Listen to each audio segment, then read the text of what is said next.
Bismillahirrahmanirrahim. Assalamualaikum warahmatullahi wabarakatuh.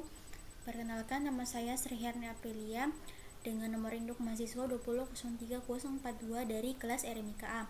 Di video kali ini saya akan mempresentasikan hasil kerja tugas saya dengan mata kuliah jaringan komputer. Langsung saja.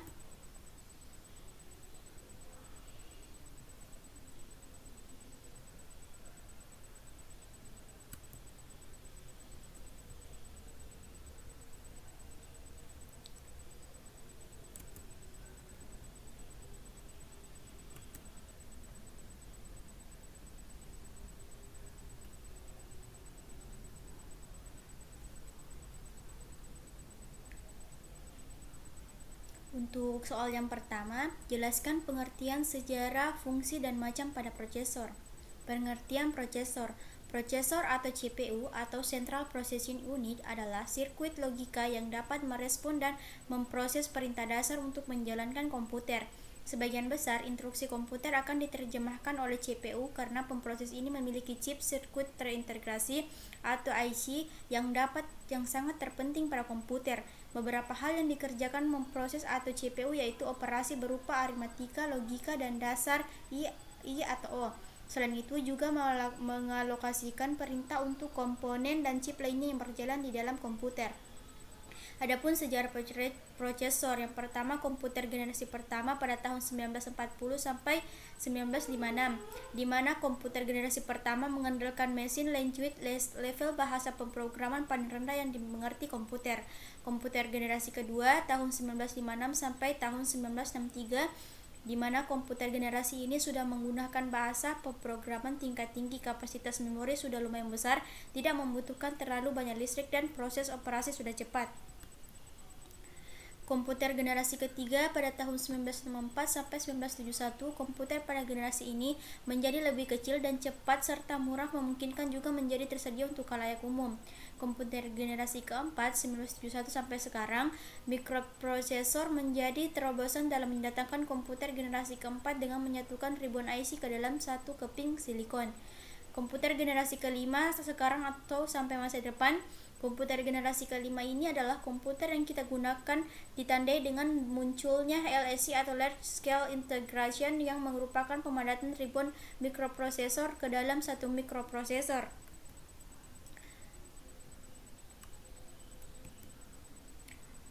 Nah, adapun fungsi prosesor, satu, sebagai unit pemproses atau otak komputer. Yang kedua, bertugas untuk menerima instruksi data atau program untuk dikalkulasi. Yang ketiga, mengatur performa dalam kinerja komputer. Dan keempat, mendukung spesifikasi sistem komputer.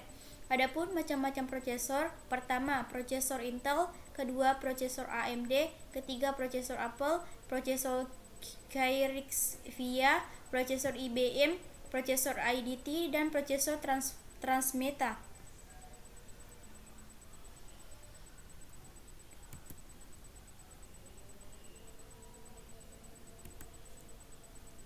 Dan soal yang kedua, jelaskan pengertian sejarah, fungsi, dan macam pada RAM. Pengertian RAM. RAM adalah singkatan dari Random Access Memory, adalah perangkat keras yang umumnya terletak di motherboard komputer dan bertindak sebagai memori internal CPU. RAM memungkinkan CPU menyimpan data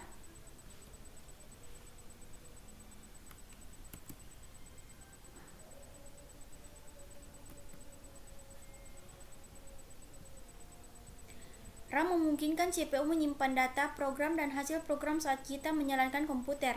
RAM adalah memori baca dan tulis komputer, yang berarti informasi dapat ditulis ke dalamnya serta dibaca darinya. Adapun sejarah RAM, Random Access Memory pertama kali ditemukan oleh Robert Dennard. Setelah itu Intel memproduksi RAM untuk pertama kalinya pada tahun 1968. RAM lebih awal diproduksi, perkembangan RAM dimulai bahkan jauh sebelum penemuan PC pada tahun 1981. Setelah komputer diciptakan, perkembangan RAM dimulai. Dibutuhkan tegangan sebesar 5,0 volt pada saat RAM dimulai diproduksi sehingga RAM bisa bekerja dengan frekuensi sebesar 4,77 MHz. Adapun fungsi RAM, membantu penggunaan yang mustaqim pada gadget. Sebagai menyimpan memori sementara, dapat menentukan spesifikasi gadget. Dan keempat, dapat diakses kapan saja. Dan kelima, berperan vital dalam gaming dan desain. Adapun macam-macam RAM, SD-RAM, DDR-RAM, DRD-RAM, dan EDORAM.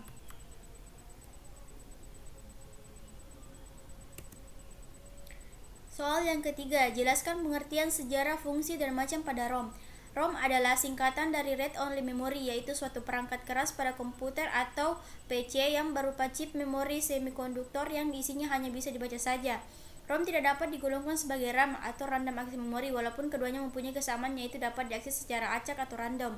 ROM berbeda dengan RAM. ROM juga biasa adalah salah satu memori yang terdapat di dalam komputer. ROM ini mempunyai sifat permanen, yang artinya program atau data yang disimpan di dalam ROM tidak mudah hilang ataupun berubah-ubah walau aliran listrik sudah dimatikan.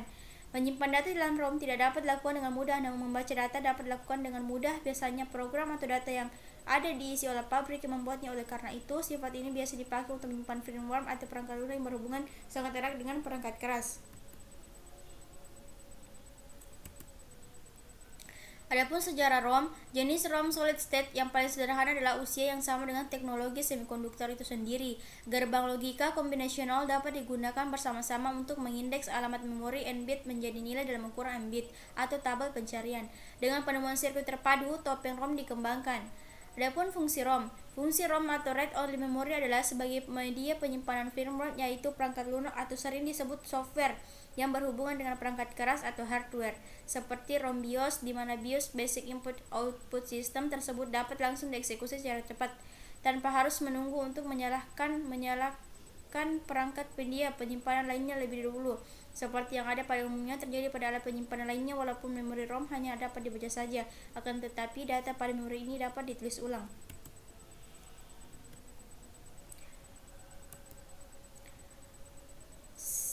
Sejarah dan fungsi pada hard disk. Hard disk pertama kali diciptakan oleh IBM, International Business Machine Corporation, pada tahun 1956 silam dengan berat 500 kg dan hanya memberikan kapasitas sebesar 5 megapiksel. Tentu saja media penyimpanannya akan membutuhkan kompresor udara bertekanan dan tentunya masih belum bisa digunakan di rumah. Fungsi hard disk space: menyimpan database, menyimpan data dari OS atau persistem, menyimpan data bagi aplikasi dan software, dan keempat, menyimpan berbagai file pengguna dan sarana backup. Perkembangan macam dan resolusi pada monitor. Perkembangan monitor tahun 1855 atau sampai tabung Geissler. Heinrich Geissler berhasil membuat sebuah vakum dalam tabung yang dilengkapi dengan sebuah pompa merkuri. Tahun 1859 sinar katoda. Julius Pulcher merupakan seorang ahli matematika dan fisika dari Jerman. Dia berhasil menemukan dan menggambarkan sinar katoda untuk pertama kalinya. Di tahun 1898, penemuan liquid kristal. Friedrich Reinitzer merupakan orang ahli kimia dari Australia yang menemukan fenomena kristal cairan. Dia membuat eksperimen dengan sebuah bahan yang memiliki 2 titik cair. Tahun 1897 sampai tabung Brown, Carl Ferdinand Brown baru mengembangkan tabung sinar katoda dengan memperkenalkan aplikasi pertama serta menggunakan osiloskop.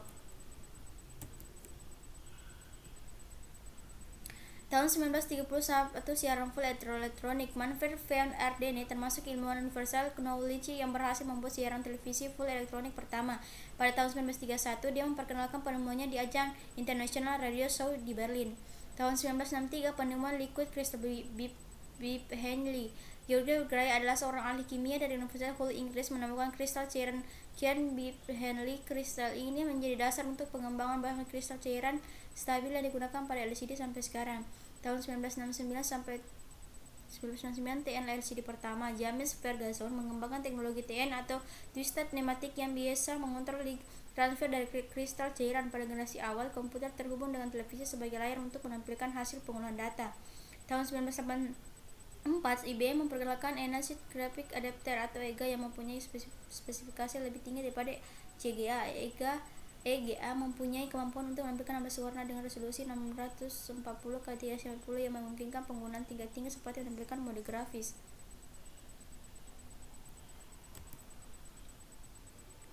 Pada tahun 1997, IBM memperkenalkan tampilan standar Video Graphic Adapter, merupakan standar analog video dengan sinyal R, red, green, dan blue yang digunakan untuk menampilkan objek full color dengan sensitivitas yang tinggi.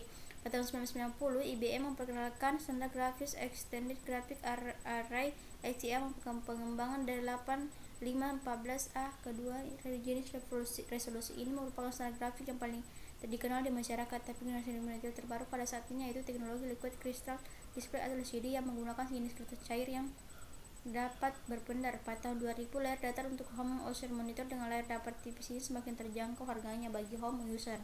Pada tahun 2005, layar 3D pertama Toshiba memperkenalkan layar 3D pertama yang menawarkan efek 3D tanpa menggunakan alat bantu lainnya, tapi posisi mata harus tertentu.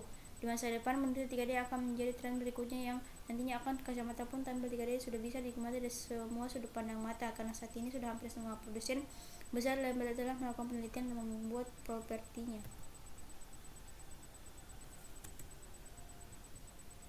Macam-macam monitor CRT, monitor LCD, monitor plasma, monitor LLD, monitor LD, touchscreen atau layar sentuh. Resolusi monitor adalah jumlah piksel yang ditambahkan oleh layar. Semakin banyak jumlah piksel di semua monitor, maka gambar yang dihasilkan akan semakin tajam dan jelas.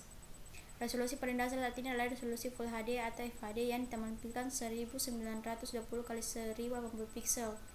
Begitupun juga dengan yang lainnya.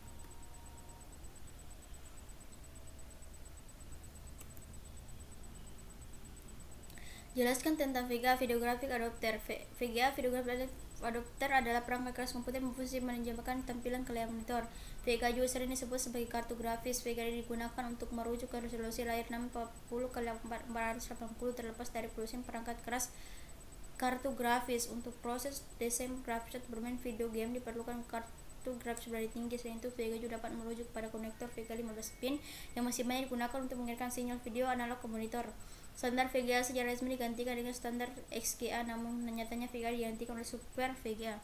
VGA pertama kali dipasarkan pada tahun 1987 oleh International Fusion Machine Corporation yang singkat menjadi IBM. IBM adalah perusahaan AS yang memproduksi perangkat keras dan perangkat lunak. IBM didirikan pada tanggal 11 Juli 2011 dan beroperasi pada tahun 1998 dengan kantor pusat di Armonk, New York, dan Amerika Serikat.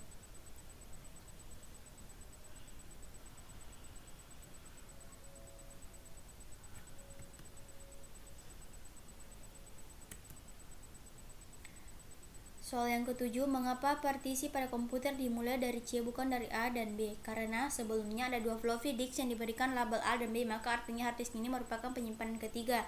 Dengan demikian, untuk melanjutkan label huruf sebelumnya, maka hard disk diberi label huruf C. Pada saat itu, komputer PC tidak memiliki ruang penyimpanan memori yang cukup besar. Microsoft kemudian mengadopsi sistem 86 DOS untuk membuat partisipasi bagi sistem komputer PC IBM atau yang lebih dikenal dengan PC DOS.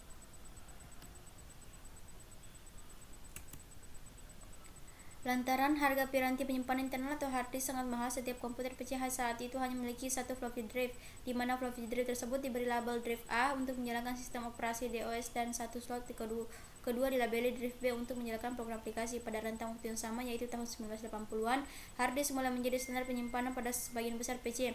Sistem operasi Windows pun telah ditambahkan ke komputer, maka sesuai urutan alfabet tempat penyimpanan ketiga yang berupa hard disk ini diberi label drive C. Soal yang ke-8, jelaskan keterkaitan dari poin 1 sampai 6. Pada sebuah PC terdapat CPU atau disebut juga prosesor, yang mana prosesor tersebut berfungsi sebagai otak komputer yang bertugas membangun instruksi pada perangkat keras lainnya seperti RAM merupakan penyimpanan sementara. ROM merupakan penyimpanan permanen untuk monitor video graphic adapter. Kedua perangkat ini ialah perangkat keluaran. Di sini prosesor mengirimkan instruksi ke monitor untuk menampilkan tampilan pada PC yang kemudian direspon VGA untuk memproses tampilan tersebut sehingga menghasilkan umpan gambar secara grafis, yang tentunya respon dan proses tersebut adalah bagian dari instruksi atau perintah dari prosesor.